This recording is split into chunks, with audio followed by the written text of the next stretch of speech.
let me go ahead and top this off with the last topic, right? Because I know we end up having a discussion earlier about who's going to end up being able to compete with the Kansas City Chiefs. So Kareem Jackson was on Aqib Talib's podcast today, the Catch and Fades podcast with Aqib Talib. That's a dope name. And he stated that he talks to Deshaun Watson on the regular. So one of the quotes that you caught in the podcast was Deshaun Watson wanted Kareem Jackson to put in the good word with the Denver Broncos to get him in Denver. So honestly, in my honest opinion, even without Deshaun Watson, I feel like the Denver Broncos are going to be contenders. Absolutely. Period. Yeah, because absolutely. you look at the Denver Broncos defense in general, I feel like they're built to stop Kansas City. Yeah, I can see that. I can see that, especially if Von Miller comes back healthy and he can, create pressure. Yeah, I can see that. But I don't. But can they beat them? Yes. Can they beat them? You think so? Okay. I feel like if they went after, and of course this is Deshaun Watson we're talking about. Hello. But I hate to see Denver give up on Drew Lock so early. I really feel like that kid could play.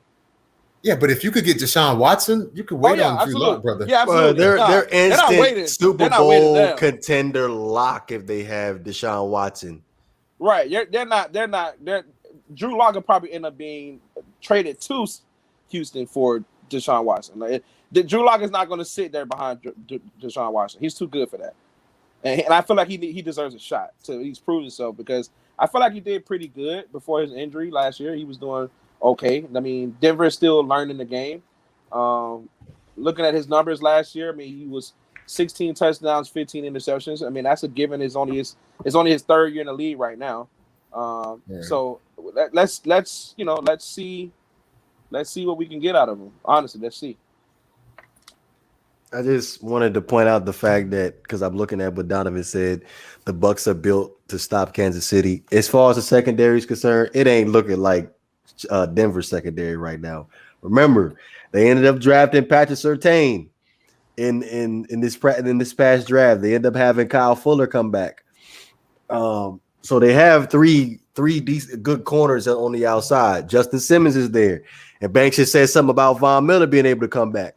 Bradley Chubb on the opposite side, right? And they ended up drafting a speed linebacker and Brandon Browning in the 2020 draft. And we haven't even seen those, and we didn't even mention the best part of them: Jerry Jeudy and Cortland Sutton, bro. You got Ken Hamler, and you still got Ken Hamler, and you got Noah Fant. Yeah, look at it. Come on, and then you go down and got the dude from North Carolina, the running back, Javonte.